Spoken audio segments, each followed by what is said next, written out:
everybody, my name is Eric Hopkins and welcome to my YouTube channel. If you're finding me for the very first time or you're a returning viewer and you've not yet done so, please click that like and subscribe button. And don't forget to hit the notification bell so you get all the notifications about when I put up new content right here on this channel. So one of the biggest topics in the world of comic books right now is, of course, the multiverse, and especially in regards to the Marvel Cinematic Universe and where they're going to be taking the multiverse coming up here down the line. So this video could potentially have some spoilers for the first season of Loki. So if you've not seen that season completely yet, please check out now and come back and watch this after you've seen the first season, because it kind of opens up some of the details that we're going to be getting into here. So go check that out first. But with that being said, let's get into the article here that discusses the fact that Kevin Feige has apparently revealed that they held a meeting in regards to the Multiverse Rules. So let's go over here and check out this article from Screen Rant. Kevin Feige reveals that Marvel Studios has held a meeting about how the rules of the multiverse will work. The multiverse was first mentioned in the MCU by the Ancient One in Doctor Strange in 2016. Believe it or not, it's been around that long, and some people forgot about that. And used it as misdirection in Spider-Man Far From Home. Part of me didn't really like that, because especially if they knew this was coming up, they kind of acted like it was a far-fetched idea and it was ridiculous, but here we go. The proper introduction to the MCU multiverse, though, was unleashed in the final episode of Loki Season 1 as the sacred timeline broke off into many different branches. The future of the MCU seems to rest heavily on the concept of the multiverse. The next Disney Plus series will be What If, which will explore various different versions of classic MCU stories, with the visuals in the trailer being the same as the timeline at the end of Loki. A few months later, Spider-Man No Way Home will open in theaters and see Peter Parker facing off against versions of Doc Ock and Electro from the previous Spider-Man film incarnations. We know this to be true. The next film following Spider-Man No Way Home will be Doctor Strange in the Multiverse of Madness, which will feature Scarlet Witch and the new hero America Chavez, who has the power to travel between different universes. So that makes a lot of sense. Finally, after being teased at the end of Loki, Kang the Conqueror will appear in 2023's Ant-Man and the Wasp: Quantumania. So you see where they're going with this multiverse storyline here. It's going to be long-lasting in the MCU for at least a few years at least. With all these various stories being so closely interconnected and the multiverse opening a whole new realm for the MCU to explore, it can be a daunting task. According to The Direct, via an interview with D23 Inside Disney podcast, Kevin Feige recently confirmed that he and Marvel Studios held a meeting to go over the various rules for how the multiverse works in the MCU. Feige did not elaborate on which individuals were part of this meeting, but it is safe to assume that co-president Luis D'Esposito and head of production Victoria Alonso were there. Read what Kevin Feige said here, and I quote, "The multiverse is coming up in a big way. There's interconnectivity there that people have already started to see and suss out, and I had a meeting this morning with the whole broad Marvel Studios team going through the multiverse and the rules of the multiverse and exactly how to really deliver on the excitement surrounding the multiverse.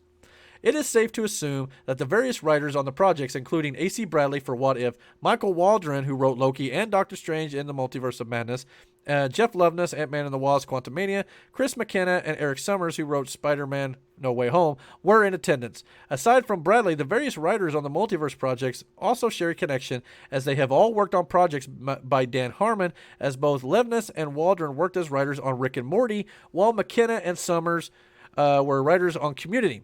Both Community and Rick and Morty play heavily on concepts like the multiverse, so it makes sense that Feige would entrust these individuals with introducing the concept to the MCU. Smart on Feige's part. The multiverse is going to be a major factor in many superhero-based projects moving forward. Sony Pictures already got to the big screen first with Spider-Man Into the Spider-Verse, and a sequel set to open in theaters in 2022. The multiverse has been a long-established piece of DC Comics mythology, and the television series of the Arrowverse already played with the concept, while the upcoming Flash film in 2022 will unite various DC heroes from across all the DC multiversal brands. DC is taking each film as its own individual piece, while Marvel is more hands-on with outlining how everything will work across various films. With the Infinity Saga now over, it appears Feige is outlining the next chapter in the MCU to involve the multiverse, which will have major ramifications across the various Marvel Studios films and series. So yes, I'm very excited about this picture right here from the season 1 finale of Loki, where the timeline branched off and we get multiple different universes created. And of course, you know, that gives Marvel the ability to bring in Tobey Maguire and Andrew Garfield in Spider-Man No Way Home, which will probably be confirmed before too much longer. And whenever that Spider-Man No Way Home trailer drops, we will definitely be going over it here on this channel, as well as any other, different things for the multiversal storyline here in MCU, which sounds like it's not going to affect every single project that the MCU has lined up here, which to me it would seem like, well, how could it not affect every other different property that they've got working on here? But there's definitely some it will affect. It will affect, we know for sure. What If is basically centered around the whole idea of what if something were to happen, like different universe and things like that. So we're going to get that. We're going to get Spider-Man No Way Home.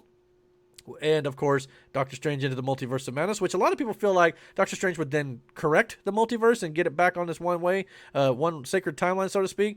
But, of course, we know now Loki Season 2 is coming, and we also know that Ant-Man and the Wasp Quantumania is also going to have Kang the Conqueror, who they teased at the end of Season 1 of Loki as well. So it doesn't sound like it's going to be ending anytime soon. It'll at least be going through the beginning of 2023 and possibly beyond.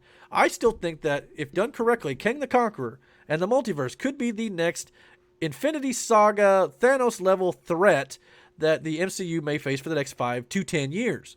And I think that's the way they should do it. And eventually, maybe all of the different properties and brands and all the other movies in the storyline here will have to deal with it as well. It makes all the sense in the world that this would become an Avengers level threat at some point, or whatever team they decide to put together, whether that be the Young Avengers. They've got Thunderbolts possibly brewing. They've got all sorts of different things that they could be doing to kind of counteract these major threats that Kang is going to present.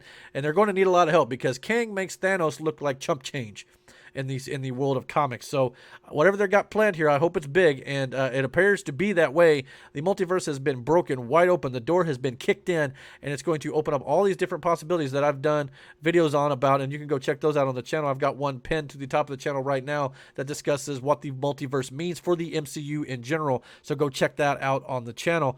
But there's going to be a lot more videos on this channel discussing this topic and things going forward, but it's nice to know at least Kevin Feige has got all of his team members on board with the same. They've all got the way it's going to be played, the rules in mind. So everybody is going to go out and adhere to those rules to make everything make sense. So all these directors and everything that are going to be involved in these projects are going to be on the same page, and it's going to flow cohesively, much like the Marvel Cinematic Universe has done now for 13 years. So I'm sure they're going to be keeping with that structure, and it's smart. It's what's made them successful, and I cannot wait to see where they take this entire crazy storyline, because it's going to be absolutely nuts. So the real question here is, though, guys, what do you guys think about the fact that Kevin Feige has revealed that they had a multiverse rules meeting, say that 5 times fast, with all their heads and creators over there to keep things straight? Is that a good idea, or do you think this is going to be stupid, and are you done with the MCU? Let me know down below, and don't forget to hit that like and subscribe button, and please hit that notification bell so you can get all the notifications when I put up new content right here on this channel. And until my next video, guys, take care.